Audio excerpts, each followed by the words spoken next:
Okay, so let's start our lecture. Walaikum assalam.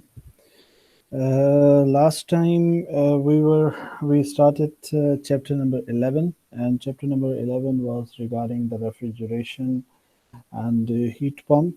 The idea of refrigeration and heat pump emerged from chapter number 6 when we first started studying the second law of thermodynamics. So there are two statements of second law of thermodynamics. The first is the Kelvin-Planck statement, and after that we have the Clausius statement. The Clausius statement was the thing which led us to believe that it is possible to have the energy transfer or heat transfer from the low temperature medium to a high temperature medium. Normally we know that energy transfers from high temperature to low temperature. But from the second law of thermodynamics, using the Clausius statement, it became obvious that it is possible that we can have a reverse process as well, where we can make the energy to transfer or heat to transfer from low temperature to high temperature. And in order to do that, considering the reverse cycle, we have to supply some energy in the form of work input. And mostly this work input is the electrical energy supplied. And so there comes the inception of the device, a thermodynamic device, which is known as refrigerator. So refrigerator is basically a device which takes in electrical energy and then allows the heat transfer to take place from low temperature to high temperature, like going against the nature. And in the same way, this follows in the heat pump as well. The only difference between the refrigerator and the heat pump is that in the refrigerator, the output is the amount of cooling effect produced, means how much heat has been taken out from the cold space. And in the case of the heat pump, the output is the amount of heating produced at uh, from the device. So how much has the heat been added to the hot space? So just considering the difference between the output, the rest of the cycle remains the same, and this defines the performance of the refrigerator and the heat pump. So we discussed that in chapter number 6, that the performance of refrigerator or heat pump is going to be defined in terms of coefficient of performance. We call it COP. And we discussed that what would be the formulation for the COP of the refrigerator as well as for the COP of the heat pump in general. So this is something, the inception of the idea of refrigerator started from chapter number 6. But in chapter number 6, we studied it in an overview format. We did not go into the details, what are the components of this device and how those components are connected and what procedure goes on within this device. So anyways, here in chapter number 11, when we studied, we started with those components, their combination, and the operations that are performed within those devices. So we discussed in our last lecture about the reverse Carnot cycle. Since we discussed about the Carnot cycle as in heat engine, using the Kelvin-Planck statement. So for the Clausius statement, it has to follow the opposite cycle or the reverse cycle. So we need to follow the reverse Carnot cycle. We discussed in the last lecture that if we have the reverse Carnot cycle and the refrigerant being the working fluid as the refrigerant being 134A, then how can we employ this Carnot vapor cycle, reverse Carnot vapor cycle for this refrigerant? It turns out there are certain limitations, there are certain restrictions in the or constraints in the application of a reverse Carnot cycle directly uh, for this specific refrigerant. And the limitations are similar to that of the Rankine cycle. We have the compression process and we have the expansion process, and these compression and expansion process needs to be a single phase processes. So here we modify the refrigeration cycle, the reverse Carnot cycle, and we call it a refrigeration cycle, where we do the compression only in the in the superheated region.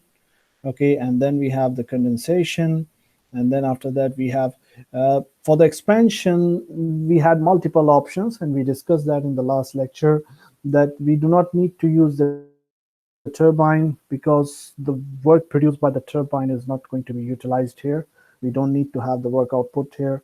Secondly, turbine will be expensive. We don't need nozzle because nozzle is going to generate the high velocity, and most of the time these refrigeration devices are employed in places where they need to remain stationary and they don't need to be in motion. So high velocity does not really correspond with that.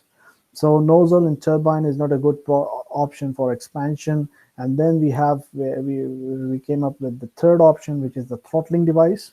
Throttling device, being the least expensive of all of them, makes it the most economically feasible option for the refrigeration cycles. So we have the expansion process done through the throttling process. And then after that, we have the evaporation, which is the boiling of the refrigerant. And the boiling of the refrigerant needed energy, and this energy is taken out from the outside space. So the outside space become cold, and this is the main refrigeration effect or the cooling effect produced. And so this becomes our vapor refrigeration cycle. This is something that we discussed in the last lecture. So we have four components here. We have a compressor connected with the condenser, then the expansion device, and then connected with the evaporator, which is connected back to the compressor. So these are the four devices which are connected in series, and that makes up the vapor compression refrigeration cycle. And since we have these four devices connected, so we have four processes occurring. We have the isentropic compression, then we have the constant pressure heat rejection, then we have the isenthalpic process and the isenthalpic expansion, and after that we have the constant pressure heat addition. And this is the constant pressure heat addition is this is the place where the actual cooling effect is produced. So all those four processes are mentioned here, and we discussed them in the last class. The process on the TS diagram is shown here, as well as the schematic diagram is also shown here, and we have discussed all of these things in our last class. Moving forward, we discussed that there is another diagram which is more relevant and which is mostly utilized in the analysis of refrigeration systems, and that is the pH diagram. So here we are not going to be using pH diagram a lot, but for the analysis of refrigeration systems, this is one of the most used diagram as well. Then after that, we discuss about one or two numericals. We solved one or two numericals for the ideal compression refrigeration cycle. So this was first numerical that we solved for it, and after that we solved another numerical for the ideal vapor compression refrigeration cycle. And after solving these two numericals, then we came up with the next topic, which is about actual vapor compression refrigeration cycle. So obviously, when you have an actual cycle compared to the ideal cycle, there will be some irreversibilities, there will be some imperfections, there will be some real world features which will be added into the cycle. So that's going to distort the cycle a little. So the first distortion comes in the form of compression, because we are for the ideal cycle, we assume that the compression is supposed to be isentropic, but in reality it will not be isentropic. So the entropy will increase. So that tilts the cycle, that tilts the diagram a little. After that, the next process is the heat rejection in the condenser, and we presume that the heat rejection should be at constant pressure. But when we talk about the actual cycles, so there has to be a little pressure drop in the condenser as well. So that distorts the TS diagram a little more. Then after that, we have an isenthalpic expansion. Again, the entropy will be raised in this process, and after that we have constant pressure heat addition, which is in the evaporator, where the cooling effect is produced. Again, we are assuming it's a constant pressure, but when we talk about the actual cycles, there has to be a little pressure drop during the evaporation process as well. So that distorts the cycle a little and modify the cycle to a certain extent. Okay. Then another modification in the cycle. Well, there are two things which we normally consider as given, okay, in the ideal cycle. So first thing is that whenever we are assuming an ideal cycle, so in an ideal cycle we assume that at the inlet of compressor we have saturated vapor. Now this might be true, but in many cases this is also not true in the actual cycles. And at the inlet of compressor normally we have slightly superheated vapor rather than saturated vapor. So this is something given for the ideal cycles, but in the actual cycles there will be a little difference as well here. The second thing is this point. At the exit of condenser for ideal cycle, we presume that it must be saturated liquid. But in reality, it will not be saturated liquid, but rather slightly subcooled or compressed liquid. So there will also be a little difference here as well. So it will not be exactly on the saturated liquid line when we talk about the actual cycle. So you can see these things in one of the example that we solved after that. This was an example we solved for the actual vapor compression cycle. And here you see that the inlet of compressor was not at saturated vapor point, but it was actually slightly superheated. Then after that, the compression was not isentropic. Rather, we have an increase in entropy. Then from state point 2 to 3, here it is not shown that there is any pressure drop, but in general there is also a little pressure drop from 2 to 3. And then 3 point you see is not exactly a saturated liquid state. Rather, if you see here, this state point 3 is actually slightly compressed liquid. And then after that, we have the expansion process in the throttling device, and then we have the evaporation. Again, in the evaporation, the pressure drop during the evaporation process is neglected here, but in real cycles, it will be slight. It will also be present. So anyways, this was about the actual vapor compression cycle, which we solved in the numerical associated with it, which we solved in the last class. So we ended up at this point. And here in this class, inshallah, we are going to start with the innovative techniques of vapor compression refrigeration system. These innovative techniques are basically responsible, or the innovations are there to increase the efficiency of the cycle. So our main objective for these innovations is to increase the efficiency of the vapor compression cycle. So we have 4 different techniques, but we are going to discuss 2 techniques in detail. The first is the cascade refrigeration system, and the second technique will be the multi-stage compression refrigeration system. So these 2 techniques, inshallah, we're going to discuss in detail, and we're going to solve numerical associated with them.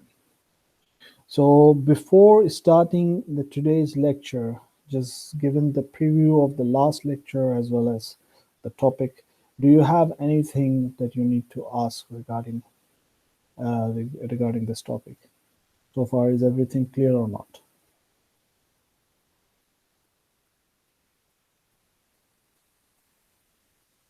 Anybody want to ask anything?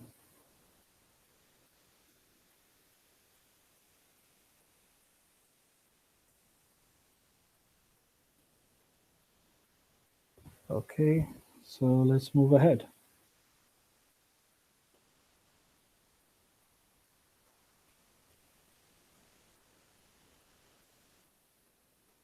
Okay, before starting this topic, let's have a break of 5 minutes, and then after 5 minutes, we will start the next topic.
Okay, so now let's discuss the first innovative vapor compression refrigeration system, which is the Cascade refrigeration system.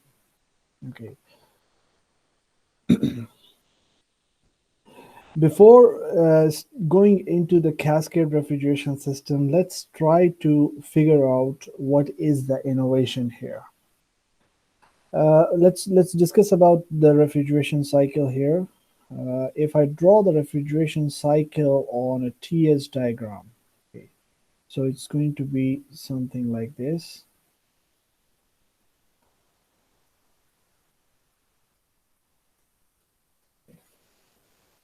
So we have, this is the condensation process, then throttling process, then evaporation process, and after that this is the superheating process. So we have statement 1, 2, 3, 4. Now, if you this 4 to 1 is basically the region where we are producing the cooling effect. Okay, so our cooling is produced at this point. Okay. Now, this point depends upon what temperature we want to produce the cooling. Okay, so if the temperature is higher, then this line 4 to 1, this horizontal line will be up the curve. If the temperature is lower, then this line will be down the curve. However, if you look here from 3 to 4, this is the expansion process. What is happening in the expansion process? In the expansion process, what is happening is that we have saturated liquid at state point 3, which is then converted into liquid vapor mixture as it moves towards the state point 4. Now, if the state point 4 is up, then the vapor content would be comparatively less and the liquid content would be more. But as you keep on moving the state point 4 down, so the liquid content keeps on decreasing and the vapor content keeps on increasing. Now, it is the liquid content after expansion which produces the cooling. Okay, so if we want to increase the COP, we need to have larger liquid content at the exit of expansion process so that we will have larger output generated. So if we have to increase the output, then larger liquid should be there going into the evaporator. So here, this is the idea that when we want to generate very low temperatures, then if we just use a single refrigeration cycle, that single refrigeration cycle will have very little amount of liquid content that will be going into the excuse me sir. evaporator. Yes. Sir ये आप जरा colour change कर लें, वो ज़्यादा बेहतर है, काफ़ी मुश्किल हो रहा है देखने में। Okay. Unfortunately, I think color cannot be changed because I'm writing on the PDF. So, okay sir, that is matter. okay. So that's why I think color changing will not be possible. But anyways, so this is the idea. If you want to increase the COP, you need to increase the output. If you want to increase the output, that means 4 to 1 line should be a bigger line. But 4 to 1 line, bigger 4 to 1 line is not possible because we want at a very low temperature, and when we move at very low temperature, so there will be larger vapor content and lesser liquid content going into the evaporator. Okay, so we will have, if you look here in the diagram, okay, so this diagram, we will have, let's say if this is the low pressure, and this, sorry, if this is the low pressure and this is the high pressure. If we are working between low and high pressure only, then our cycle would look like something like this. So it will move from state point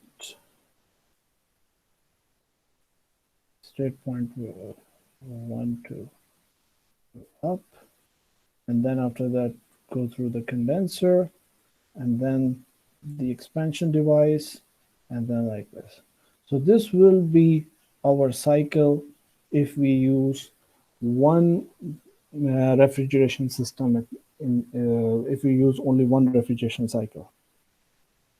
Now, if we want to increase the performance of this cycle while operating at this low pressure, if we want to increase the refrigeration if we want to increase the performance of the cycle, the only possibility is that if we use a cascade cycle. Okay, now what is a cascade cycle and how can we use it? Let's discuss about it. So cascade cycle, first of all, cascade is an English word, and cascade means combining two things. Okay, so combining, concatenating. So this is cascading. Okay, so here the idea is that we have two regular refrigeration cycles. Okay, so let's call it one as the upper cycle and other as the lower cycle, and we combine the two cycles together. So let's talk about the upper cycle. Let's say the upper cycle is A. So we'll have a compressor for A, and then from the compressor, the working fluid will go into the condenser. From the condenser, it's going to go into the expansion device. From the expansion device, it is supposed to go into an evaporator. Okay, so it goes into an evaporator, and then from the evaporator, it goes back into the compressor. So this is the cycle A as it works. Okay, now let's talk about the second cycle. The second cycle is cycle B. It's very similar to the first cycle. We'll have a compressor. And from the compressor, the working fluid should go into condenser. Okay, and then from the condenser, it goes into the expansion device. From the expansion device, it goes into the evaporator. From the evaporator, back into the compressor. So we have a cycle A and we have a cycle B, but we connect the two cycles together by a heat exchanger here. So this heat exchanger is actually connecting the two cycles together. Now, for cycle B, we have a condenser, and we know that the condenser rejects heat. For cycle A, we have an evaporator, and for evaporator, we know that the evaporator accepts heat. So what we do is that we combine the evaporator and condenser together in a heat exchanger such that evaporator of cycle A is accepting heat from the condenser of cycle B. So the amount of heat going out from condenser of cycle B will be the same as the amount of heat taken in by the evaporator of cycle A. So in this way, now what we have done is that we have combined the two cycles, and for this combined two cycles together, this cascaded cycle, here we have the refrigeration effect produced, and here we have the heat rejected to the environment. And we have now two compressors in this cascaded cycle, and both the compressors takes the work in. Okay, so we'll have work in here as well as we have work in here. Okay, so this is the situation now that we have.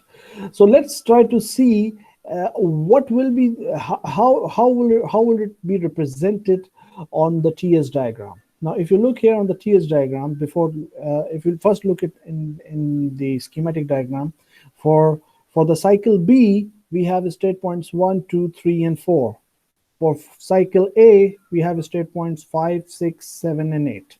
Okay, so if I draw these state points on the TS diagram, so for cycle B, it will be like this: 1 to 2 to 3 to 4, back to 1.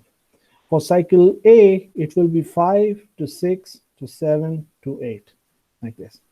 Now, if we use these two cycles together, so for these two cycles together, now our output here will be from 4 to 1. This will be the output of the cascaded cycle.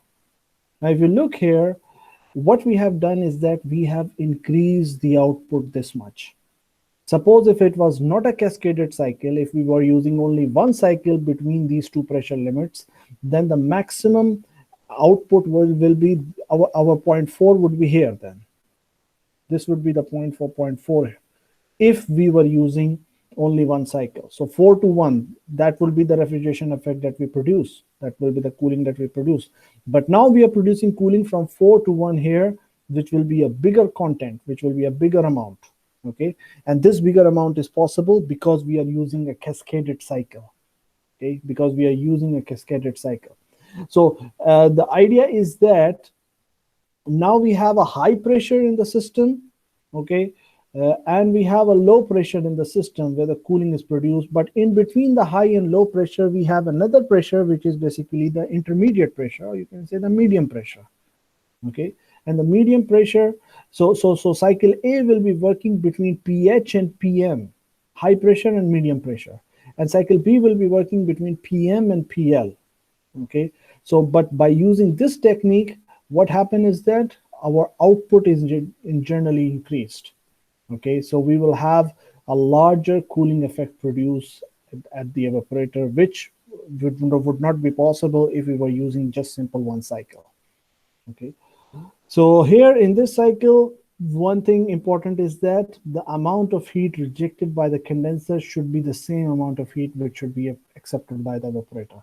Okay, so Q condenser for cycle B should be the same as Q evaporator for cycle A. This is the heat exchanger that we use. Okay, and the main idea is that when we are doing the condensation at a low temperature, when we are doing the condensation at a comparatively low pressure, we are able to generate evaporation at a much lower pressure, and correspondingly large evaporation is possible, or large cooling effect could be produced. So we are actually increasing the performance of the cycle. Why? Because performance of the cycle, COP, increase when output increase. Okay, and output is basically from 4 to 1. So if 4 to 1 increase, then our output increase, and so our COP increase. Okay, so we will have a larger refrigeration effect produced in case of the cascaded cycle compared to the regular cycle. So this is the main idea of cascaded refrigeration system. Regarding the analysis of this cycle, if you want to know what is the COP of the cycle, so COP of the cycle should be output over input. Now, output is only produced at the evaporator of cycle B.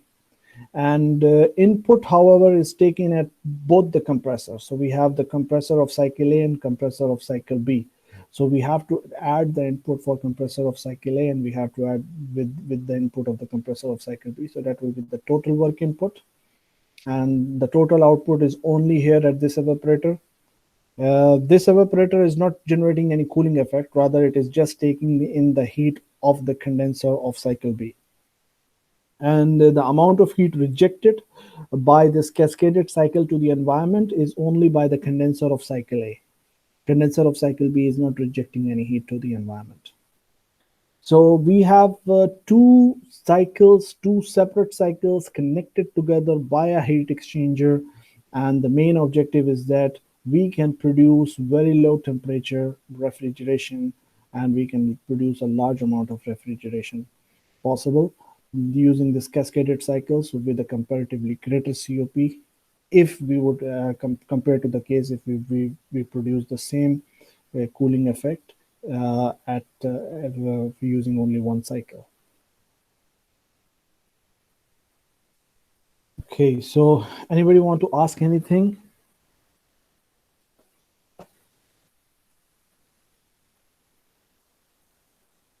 Okay, so let's move forward. Okay, so let's see a numerical associated with it. So we have a two-stage cascade refrigeration cycle. So consider a two-stage cascade refrigeration system operating between the pressure limits of 0.8 and 0.14. These are the pressure limits. Since we say these are the pressure limits, so that means this is pH and PL. So pH is given, PL is given. pH will be 0.8 and PL will be 0.14. Each stage operates on an ideal vapor compression refrigeration cycle with refrigerant R134A as the working fluid. Heat rejection from the lower cycle to the upper cycle takes place in an adiabatic counterflow heat exchanger where both streams enter at about 0.32 megapascal. So we also know what is the intermediate pressure, PM. This is something we also know. In practice, the working fluid for the lower cycle is at a higher pressure and temperature in the heat exchanger for effective heat transfer. If the mass flow rate of the refrigerant through the upper cycle is 0.05 kg per second. So we know what is the mass flow rate of the refrigerant through the upper cycle. The upper cycle here is cycle A. So we know what is the mass flow rate. through A. So mass flow rate through A is given. Determine the mass flow rate of the refrigerant through the lower cycle. So we need to determine what is the mass flow rate through the lower cycle. Okay, and determine the rate of heat removal from the refrigerated space. So refrigerated space is here. Okay, so this is the refrigerated space. The amount of heat removal from the refrigerated space will be from 4 to 1. Okay, so this is what we need to know.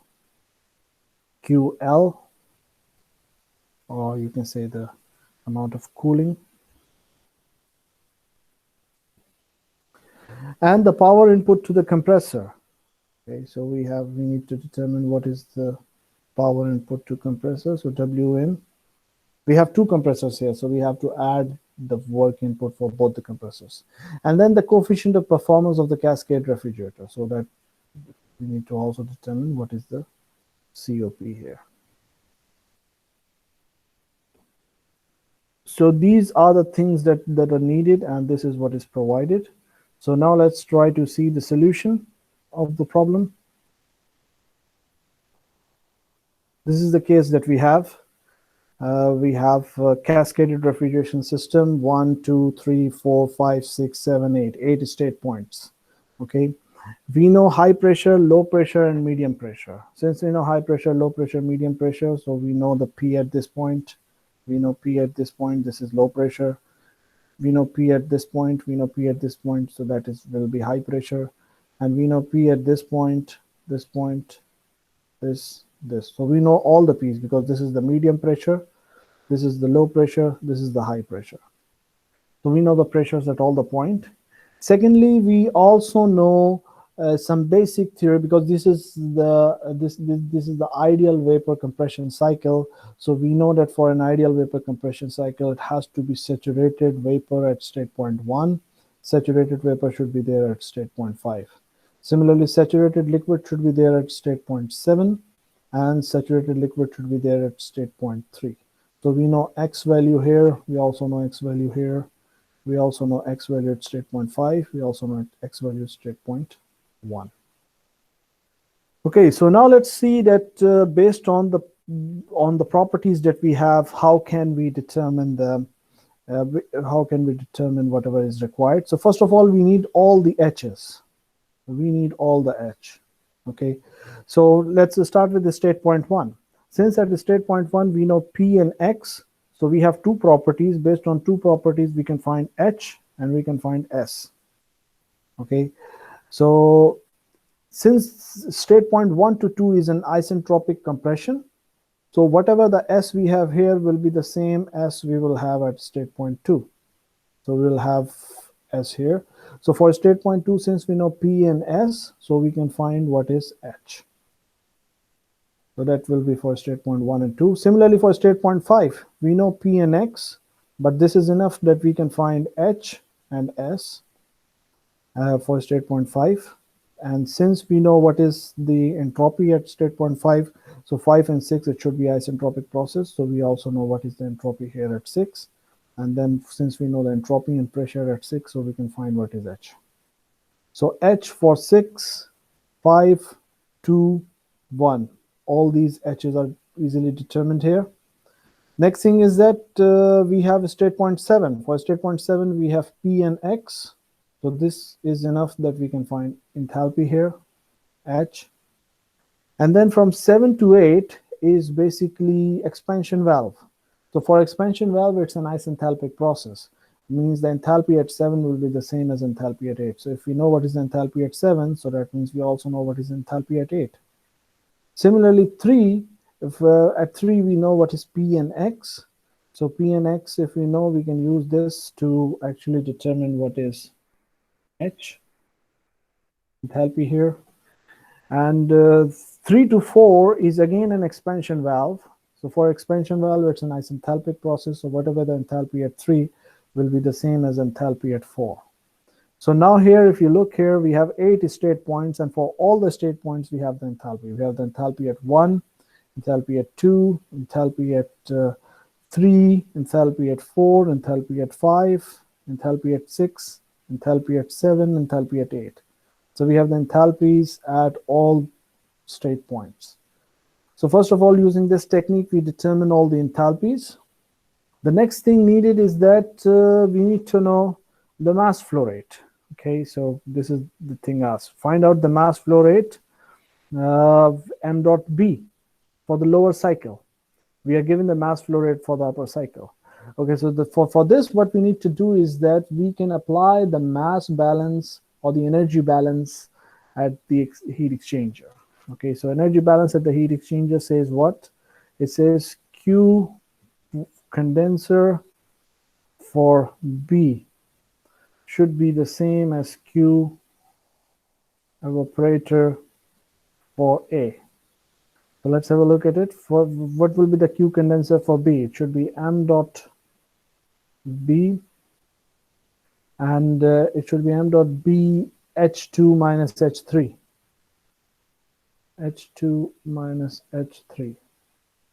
And this should be the same as for Q evaporator. So Q evaporator for A, it should be m dot A. Okay, it should be m dot A H5 minus H8.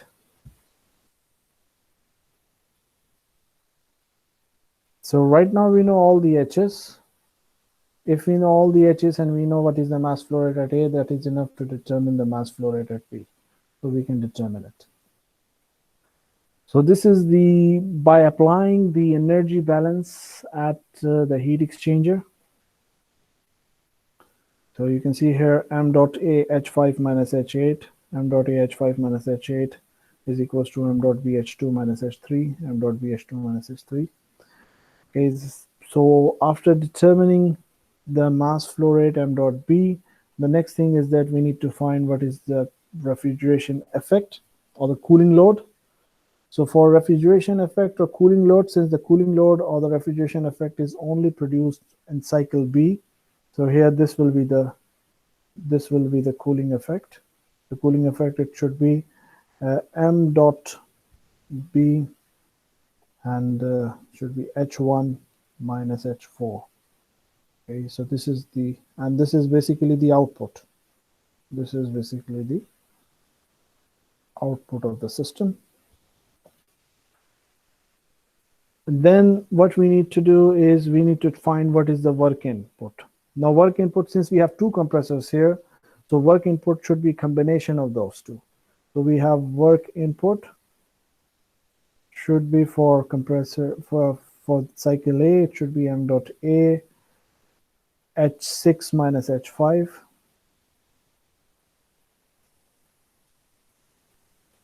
plus m dot B, it should be H2 minus H1. Okay, so we will have two work inputs here, one for compressor 1, other for compressor 2. And this work input is basically the overall input for the system. So once you have the input and output of the system, that's enough that you can also find what is the coefficient of performance of the system. Now let's see the solution here ourselves. Okay, first we do the energy balance at the heat exchanger. So from this we determine what is the mass flow rate m dot B. Then once we know the m dot B, we can use it to determine what is the total refrigeration effect produced by this cascaded cycle.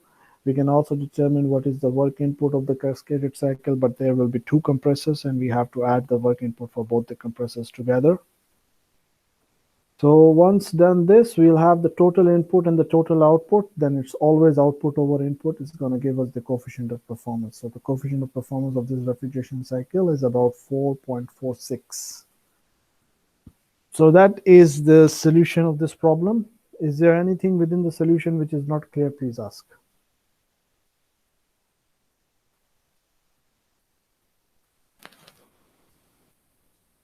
This is Cascade Refrigeration System.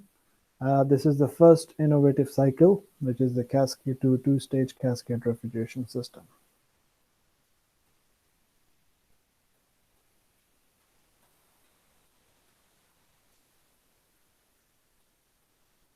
Okay, if this is clear, then the next topic is multi-stage compression refrigeration system. We're going to discuss about this multi-stage cycle after 10 minutes. So if anybody have any question, you can ask. Otherwise, let's have a break of 10 minutes and kindly mark your attendance in the chat box.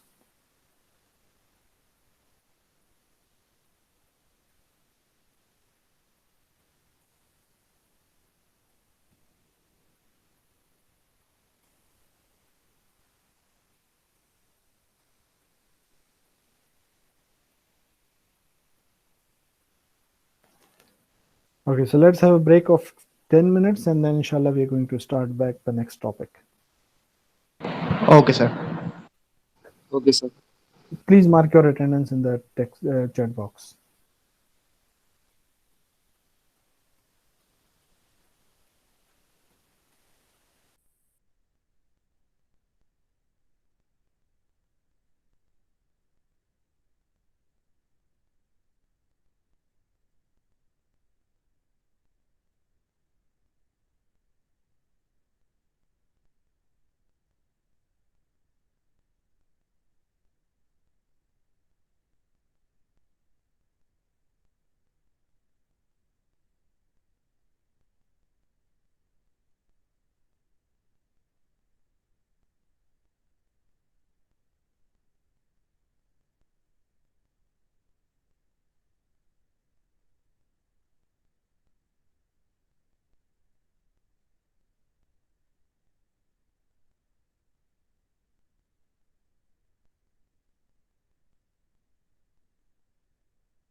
Okay, so after studying the first innovative refrigeration system, let's just discuss the second innovative refrigeration system. This is the multi-stage compression refrigeration system, but with a flash chamber. Now, this system is slightly different from the previous system by the fact that in the previous system we have two separate refrigeration cycles, but the two refrigeration cycles were connected together through this heat exchanger. The heat exchanger exchanges heat, but the fluid remains separated. So the fluid for the cycle A remains within the cycle A, and fluid for the cycle B remains within the cycle B. The only thing is that the two fluids exchange heat in a heat exchanger that is connecting the two cycles together. So that was the previous cycle. Now in this cycle, we have a little difference. That little difference is we have a flash chamber here. Now this flash chamber does what? Like for example, if you remember, we discussed it in the Braden cycle that when we have to increase the efficiency of the cycle, we did expansion in multi stages. Okay, so we had the turbine there and we did the expansion in multiple stages, and between each stage we had a reheater. Similarly, for the case of Rankine cycle in chapter number 10, when we were studying, so we studied that we can increase the efficiency of the cycle by multi-stage expansion, and we did the expansion again by turbine there in the steam turbines within Rankine cycle. And while we did the expansion, we did it in multi-stages, and between those stages we again have the reheating. Okay, so this was about the Braden cycle and the Rankine cycle that we did before. And so the main theme is that while we are doing the expansion could be done in multiple stages. So this is the same idea that we are going to follow here within the multi-stage compression refrigeration system, that when we are doing the expansion, we don't do the expansion from high pressure to low pressure in one go. Rather, what we do is that we do the expansion in multiple stages. So first we have the high pressure, and from the high pressure we do it to medium pressure, and then from the medium pressure then we take it to the next expansion device, and then we convert it into low pressure. Now what is the advantage is that once we convert from high pressure to low pressure to medium pressure, so from converting from high pressure to medium pressure, we already have some liquid and the vapor component into it. Okay, the vapor component we separate it. Okay, so flash chamber is basically what? Flash chamber is basically a simple box where we have an input which is of liquid vapor mixture. However, this input once goes into the box, so the liquid is going to be separated because it's going to stay down, and vapor will be at the top. Okay, so the vapor will be at the top, can be taken out separately. Okay, from the top you can say, so the vapor can be separated out, and the liquid can be taken out separately from the bottom. Okay, so this is flash chamber. So flash chamber allows the liquid and vapor to be settled and then obviously separated out. So we separate the liquid and the vapor content. The liquid content is something that should go to the evaporator. So we do the rest of the expansion from the medium pressure to the low pressure, okay, only for the liquid component. The vapor component, we take it here. Okay, the vapor component, we take it here. The liquid component goes through the second expansion device where the second expansion process is taking place. Now at the exit of this second expansion process or second stage expansion, we will have a larger liquid content overall in the system that is going to go into the evaporator and produce the cooling effect. So if we have a larger cooling effect, then obviously our COP of the system will be high. So the evaporator takes in larger liquid content compared to if it would have taken if the expansion was done in a single step. Okay, so our evaporator takes the larger liquid content. That liquid content then produces the cooling effect, and the saturated vapor is fed into the low pressure compressor, where from the low pressure, first the pressure is converted into medium pressure. where here we have the mixer. This is the mixer.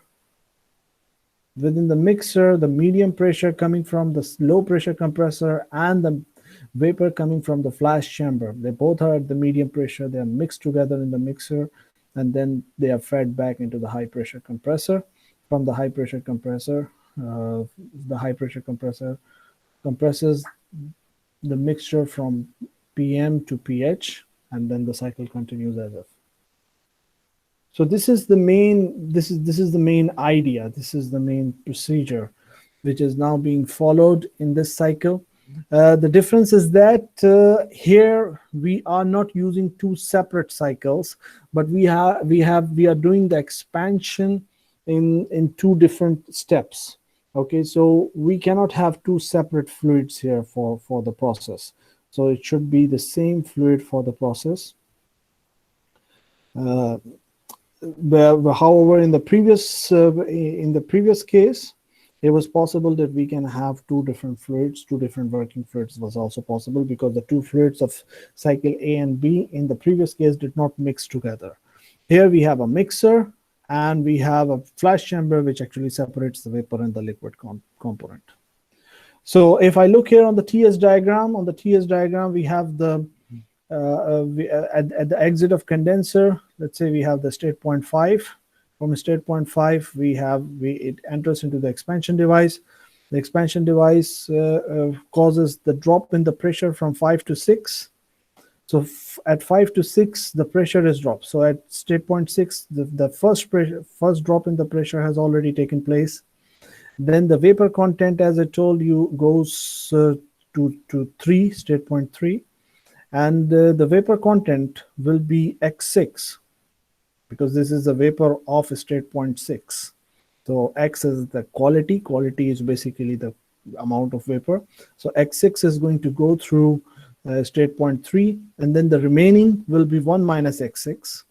So 1 minus X6 will go through, after passing through the flash chamber, go through the expansion device. Then 1 minus X6 is further goes through the evaporator, then the low pressure compressor, until it mixes together with X6 and it becomes 100% at state point 9. And then this 100% fluid is fed back into the high pressure compressor.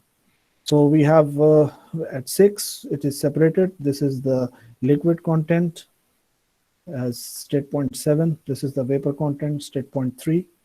Liquid content is then fed into the second expansion device from 7 to 8. Okay, then this mixture, liquid vapor mixture, goes through the evaporator, 8 to 1, then through the first compressor, 1 to 2. Then at state point 2 and state point 3, state point 2 and state point 3, they are mixing together to make a state point 9. Obviously, it will be on the same pressure line as 2 and 3. And then from 9, it enters into the high pressure compressor, where it moves, where the compression is done further more. And so the process continues and moves on. So this is the multi-stage compression refrigeration system. It's multi-stage expansion as well as multi-stage compression. But the main idea here is that we are using a flash chamber. So the flash chamber causes the separation of the fluid, okay, from the liquid and the vapor content. And then after that, we do the remixing as well. So we have the remixer and we have the separation of the fluid. Both are done in this cycle. However, in the previous cycle, we had two different cycles, and both the cycles have different fluids. One cycle has fluid A, other has fluid B, and the two fluids do not mix together at any point. So that's the main difference between the two cycles. Anyways, both of the cycles are actually increasing the efficiency of the refrigeration system. Suppose if there was no flash chamber here, then what would happen? From state point 6, state point 6 will not be here at the intermediate pressure, rather the state point 6 will be here. And our cooling effect would be produced only in this zone. Okay, so our cooling effect will be less. If our cooling effect will be less, that means our output is less. That means the COP of the cycle is less. That means the efficiency of the cycle is less. So this would have been the situation if we do not have any flash chamber, and rather we were not using multi-stage expansion. Okay, So anyways, this is the idea of the multi-stage compression refrigeration system with the flash chamber. Now we are going to move towards solving a numerical associated with this idea. However, anybody want to ask any question regarding this idea so far? So you're most welcome to ask.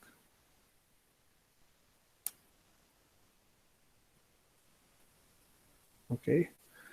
So let's go towards the solution of numerical in this case. So we have a two-stage, consider a two-stage compression refrigeration system operating between the pressure limits of 0.8 and 0.14 megapascal. So we have, these are the pressure limits, 0.8 and 0.14 megapascal. The working fluid is refrigerant 134A. The refrigerant leaves the condenser as saturated liquid and is throttled to a flash chamber. The main thing here is the flash chamber. The word flash chamber actually explains that what kind of a process it is. It's throttled to a flash chamber operating at 0.32 megapascal. So we have, this is the intermediate pressure. Parts of the refrigerant evaporates during the flashing process, and this vapor is mixed with the refrigerant, leaving the low pressure compressor. So here part of the refrigerant comes out as vapor, and this vapor is mixed with coming out with the vapor coming from the low pressure compressor. Assuming the refrigerant leaves the evaporator as saturated vapor and both compressors are isentropic, determine the fraction of the refrigerant that evaporates as it is throttled to the flash chamber, okay, and the amount of heat removed from the refrigerated space. So we need to find X6, okay, and then the amount of heat removed from the refrigerated space, so that will be QL. And the compressor work per unit mass of the refrigerant flowing through the condenser. So we also need to know the compressor work, WN, and then obviously the COP.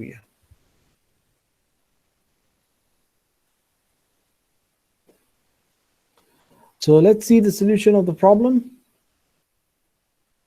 So again, we have now state points. We have 1, 2, 3, 4, 5, 6, 7, 8, 9. We have 9 state points. Okay, so for these state points, first of all, for state point 1, it is clear that the state point 1, it should be saturated vapor. State point 3 should be saturated vapor. So we know the X here, we know the X here. Okay, for state point 5, we know it should be saturated liquid, so we know the X here. And state point 7, we also know the X here. Again, we have 3 pressures here: high pressure, low pressure, and intermediate pressure. We know all the pressures. So we know the pressure at 4, 5, we know the pressure at 2, we know the pressure at 9, we know the pressure at 3, we know the pressure at 6, we know the pressure at 7. We also know the pressure at 8, we also know the pressure at 1. Okay, so first of all, let's see, we need to know the enthalpy. So since we know X and P here as state point 1, so we can use this data to determine H, enthalpy, and we can determine S.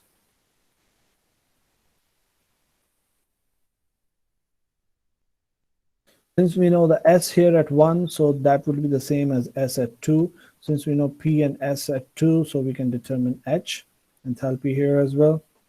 Okay, we know P and X at state point 5, so we can know what is H here. We know P and X at state point 7, so we can know H here. If we know H at 5, this H will be the same as H at 6. Okay, so we can determine what is the H at 6. And here similarly, once we know the H at 7, so that will be the same as H at 8. So we know the H here as well. Okay, now what we need to do is that we need to determine that what is the quality of state point 6. We need to know what is the quality of state point 6. For finding the quality of state point 6, what we can do is that we can apply the energy balance at the flash chamber. Okay, so at the flash chamber, what's happening is that state point 6 is entering, then 3 is leaving at this point, 7 is leaving from here. Okay, so I can write here m dot 6 H6 should be equals to m dot 3 H3 plus m dot 7 H7. Okay, Now, in terms of the ratios, if you want to write here, then H6 multiply by 1, full 100% is coming. Out of it, M3, it will be the vapor content which will be going at state point 3. So vapor content will be basically X6. X6 is the vapor content of state point 6, which will be moving from 3.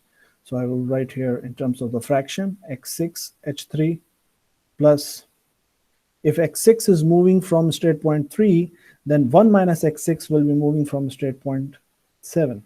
So 1 minus X6 will be moving from here. X6 will be moving from state point 3. So it will be 1 minus X6 into H7. So here we know H7, we know H3, okay, and we know H6. Okay, since we know H6, H7, and H3, this is enough that we can actually determine what is X6. So X6 is determined here. Okay, so this was the very first thing that was needed in the question that determined the X6. Okay. Then the next thing is that we need to further determine some of other enthalpies. We need to determine the enthalpy at 4. We need to determine the enthalpy at 9. So for this, what we need to do is we need to do the energy balance at the mixer. Okay, so at the mixer, what happens? At the mixer, 2 and 3 combine to make 9.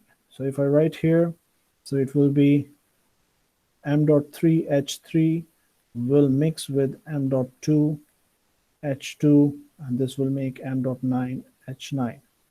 Okay, so if I write in terms of the ratios, so X6 is moving from 3, and from 2 it will be 1 minus X6 which is coming. So 1 minus X6 is coming from state point 2, and these two will add up together to make 1. So it will be H9. This is in terms of the ratios I have written.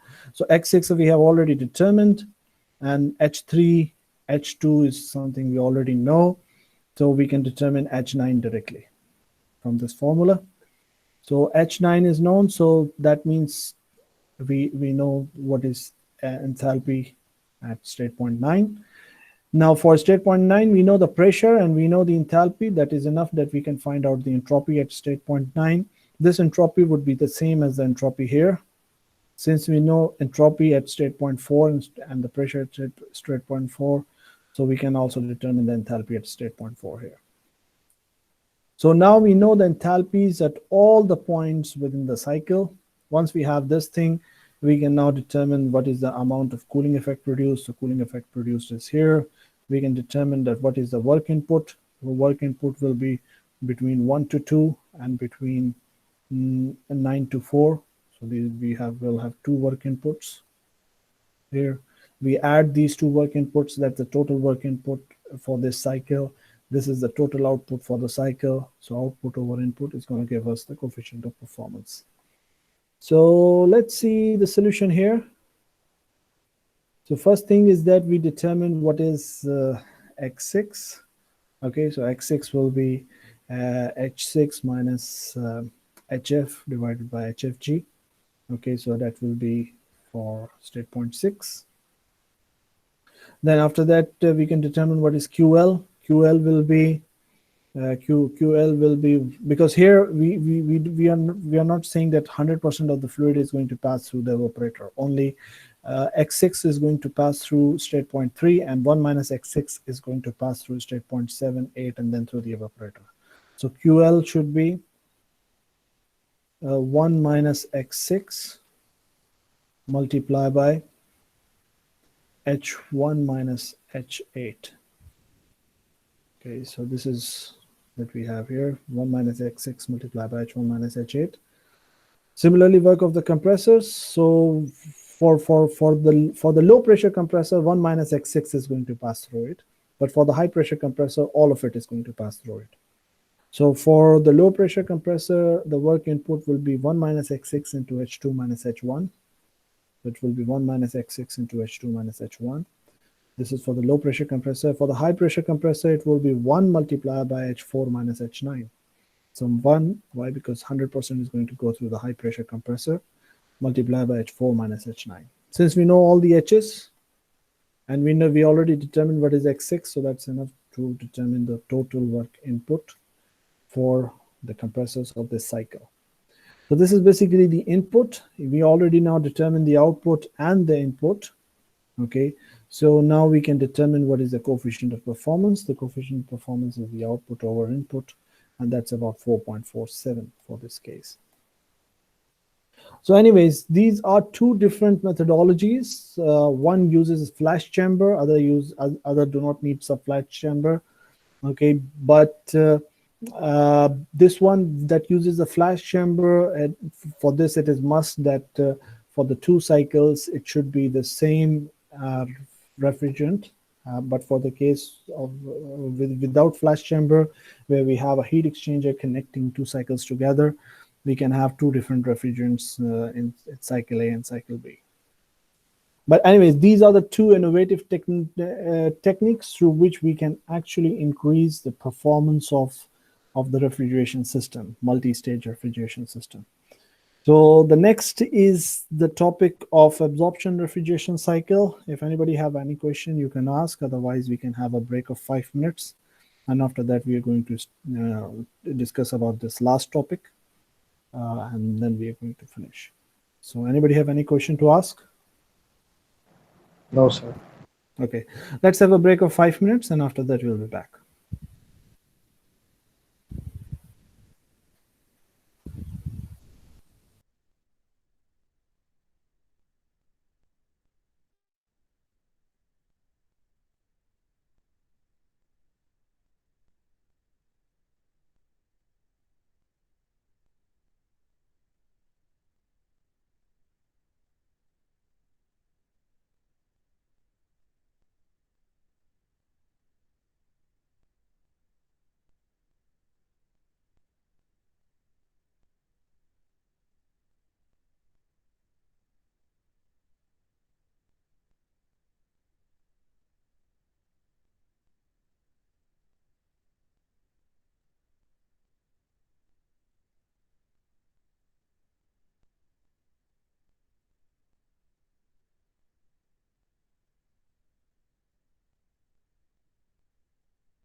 Okay, so after studying the refrigeration cycles and after studying the innovative um, cycles for increasing the performance of refrigeration systems, now we have our last topic, which is about absorption refrigeration cycle.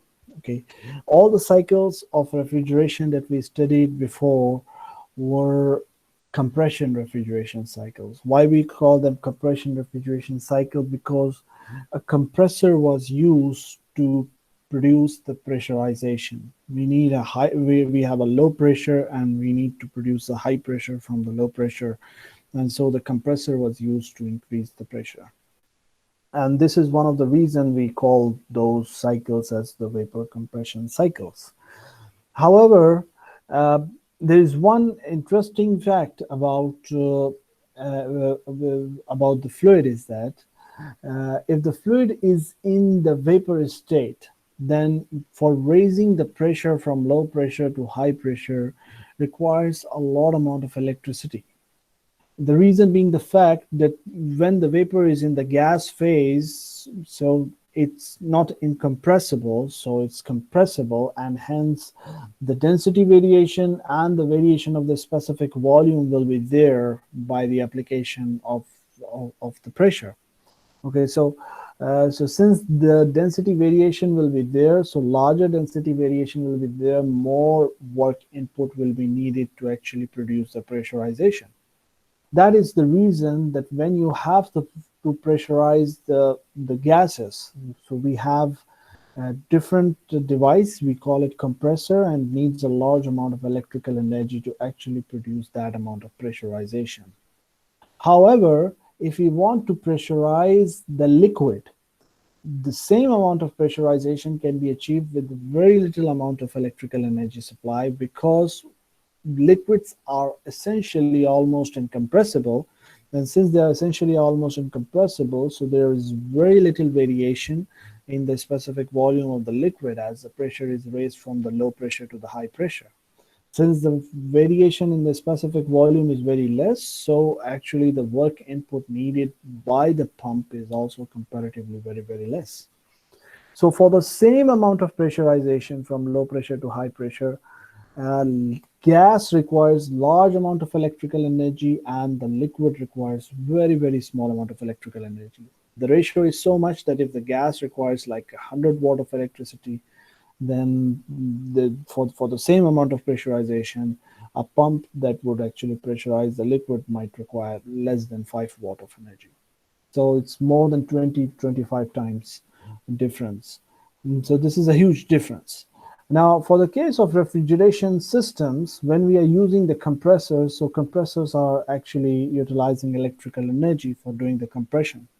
And this is a lot of energy, okay? And since the electrical energy is one of the most useful resource, so the scientists then think in the direction that if we can have a refrigeration system which either need very, very little amount of electrical energy or does not need electrical energy at all. The important usage of this kind of a system is in the remote areas where where we don't have electrical grid available. So we don't have the electrical grid electricity available with us. Then in that case, we have to utilize, still refrigeration needs are there, and so there has to be, there need to be a system which does not need or need very, very small amount of electrical energy. So the idea is that we develop an absorption refrigeration cycle. Now the absorption refrigeration cycle is different from the compression refrigeration in the sense that in the compression refrigeration we have a compressor. In the absorption refrigeration, we don't have a compressor. So in the absorption refrigeration, the other three items are exactly the same as in the compression refrigeration. So we have the condenser here, like the way we had the condenser in the refrigeration, in the compression refrigeration. We have the expansion valve, the same way as we have the expansion valve in the compression refrigeration. We have the evaporator. The evaporator is the same way as we have the evaporator in the compression refrigeration. So these three items in the absorption refrigeration are exactly the same as in the compression refrigeration. However, the item that is changed is the compressor itself. In case of compression refrigeration, we have compressor. But here we don't have compressor, but rather than the compressor, now what's the idea? The idea is that the compressor takes in saturated vapor or vapor, okay, and then it compresses the vapor to a high pressure. Now we don't want to compress the vapor because compressing the vapor requires large amount of electrical energy. So the idea is that we provide a specific fluid which can absorb all the vapor. When now we have a fluid which has absorbed all the vapor, so now we can use a pump to raise the pressure of this fluid, and so as the pressure of the fluid will be rising, so the pressure of the vapors which are absorbed inside the fluid, that will also be rising. So we'll have a high pressurized fluid, okay, with absorbed vapor. Then we bring it to another device, to another component, where we can extract or regenerate all the vapor which was absorbed. So we take it out and then bring it to the condenser, and it flows in the cycle as it is. So this is the idea. So we have the evaporator. From the evaporator, we have the vapor going, but first we dissolve the vapor. First we dissolve the vapor in a fluid. So this is the absorber. So we have an absorber component. The absorber dissolves the vapor in the liquid. Then we take in the liquid from low pressure and we pressurizes it to high pressure.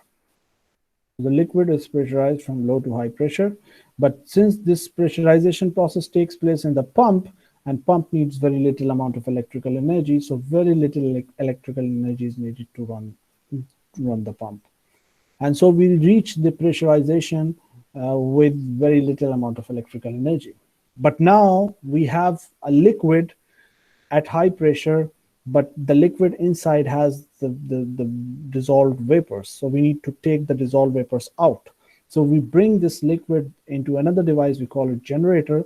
Now in the generator, we supply heat from some source. Most of the time it is the solar energy, but we supply heat from some source, and when the heated supply goes through this liquid, so the vapors which was previously absorbed into this liquid comes out, and then these vapors are taken into the condenser, and so the cycle continues like this. However, there are certain additional components in it. Like for example, sometimes what happens is that along with those vapors, also the absorbent liquid also evaporates a little. So we need to separate the absorbent liquid vapor from the refrigerant. So we need a rectifier. And then other than that, we can also have a regenerator, because for the absorption process, we need to have heat rejected out of the absorber. For the generator process, we need to have heat supply to the generator. So we have a hot fluid and the cold fluid here, so that those hot and the cold fluid can actually actually have a regeneration of energy while moving towards each other. So this is a regular heat exchanger, or like a regenerator we have. So we can have this. Then we also need to have a specific thermal collection unit, which is basically the solar collectors or something. Maybe we can have something coming out of the industry, fluid. So anything that can supply heat to the generator. But we need to have an assembly for that as well. So we need to have quite a few more components in this kind of a device. And secondly, the performance or the efficiency of the absorption refrigeration will be significantly lower than the vapor compression refrigeration system. Okay, so these are some of the factors that actually goes against the mass utilization of these kind of units.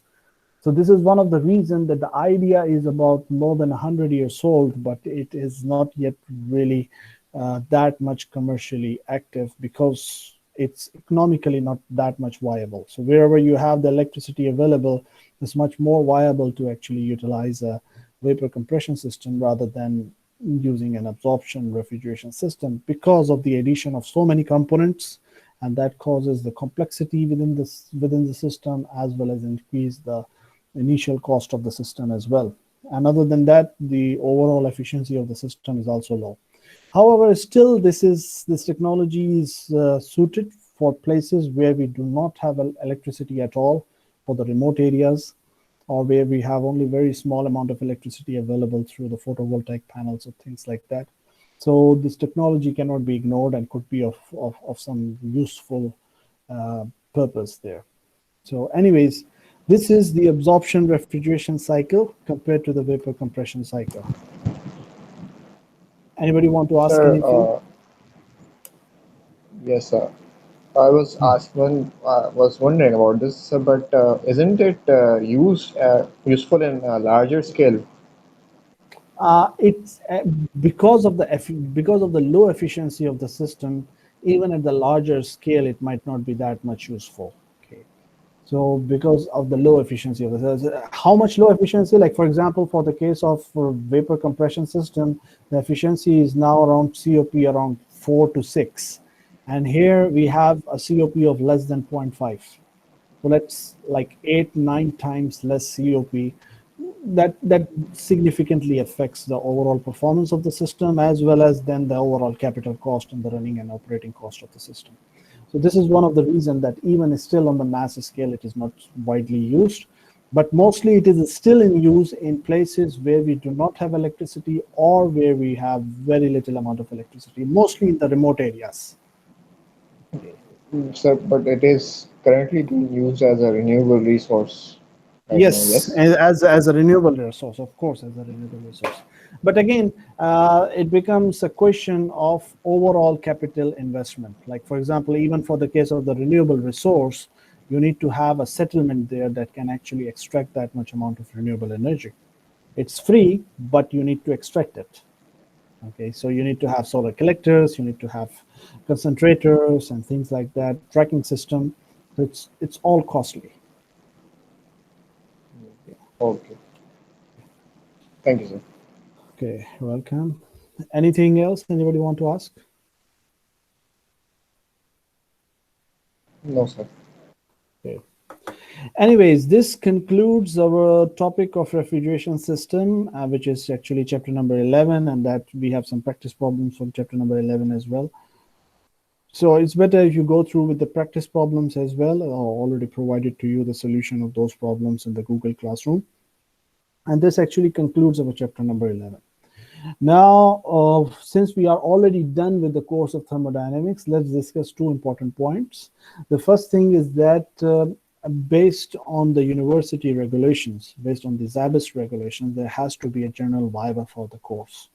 Okay, and I have discussed the possibility of taking general viva with the class leaders for both section A and section B, and we have decided that we will take the general viva on June 4. That will be Friday, June 4. That will be coming Friday, and before Jummah prayer, that will be from 9 a.m. to 11 a.m. in between that time. This will be the slot. Obviously, I will take the Viva, so you will enter into the Google Classroom, Google Meet, and then you have to open your video, and I'm going to take Viva from you. Obviously, I'm not going. You're going to stay in the waiting room. I will just allow 2 or 3 students at a time to be with me in the meeting. Okay, I'll take the Viva, and after that you can leave, and other 3 students I'm going to take after that. So this will be the procedure. Sir, I have a small issue for that. Okay. Sir, I have a heat transfer lab exam on Friday, Okay. What time? 9 till 12. 9 till 12. So this will be Yes. about only 5 minutes. Okay. Actually, it's 9 to 11, but nobody has to stay there from 9 to 11 the whole time. Okay. So it will be just 5 minutes. You're going to enter into the meeting room at your allotted time, and then after that you're going to just give the viva. The viva will take hardly 5 minutes, and that's it. You're going to leave. So if it's okay, if you can manage, let me know. Otherwise, I can take the viva the same day after Jummah prayer, no problem.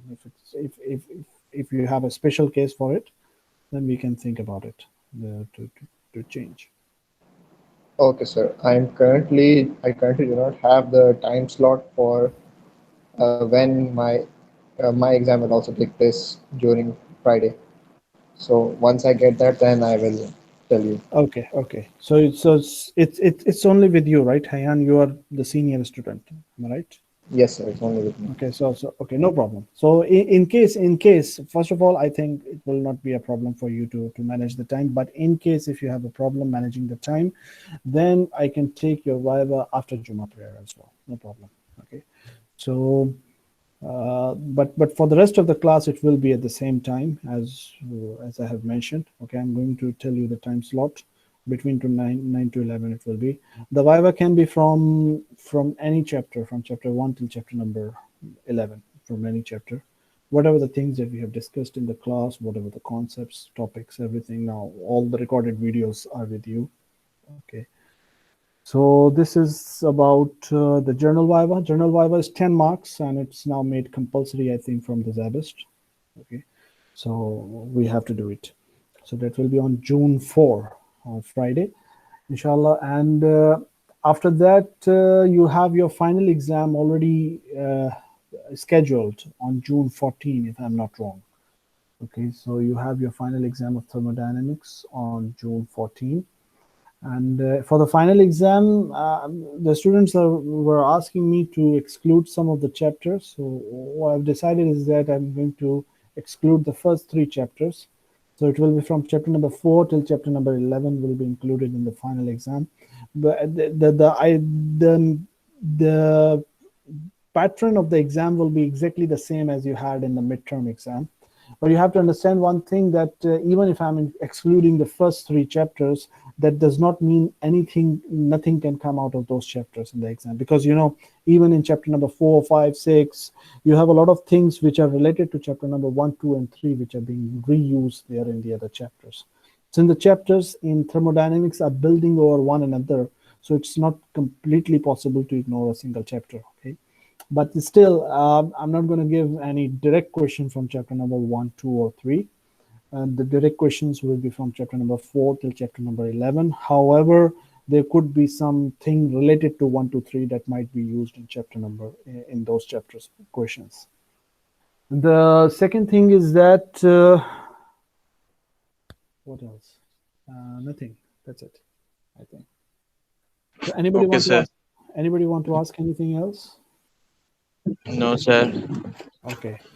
Sir, can you give So some practice examples? I have already provided you the practice problems in the Google Classroom. Okay, sir. Okay, so for each chapter, you have practice problems with you, right? So if you Okay, just sir. go through these practice problems, and the solution is also provided to you, just so that you can go through and work on it. Okay. Okay, sir. Thank you. Okay. So Hafiz. that's it for today. Okay, and inshallah meet you on June 4. Okay, sir. Allah Hafiz. Allah Hafiz. Allah Hafiz, sir. Allah Hafiz.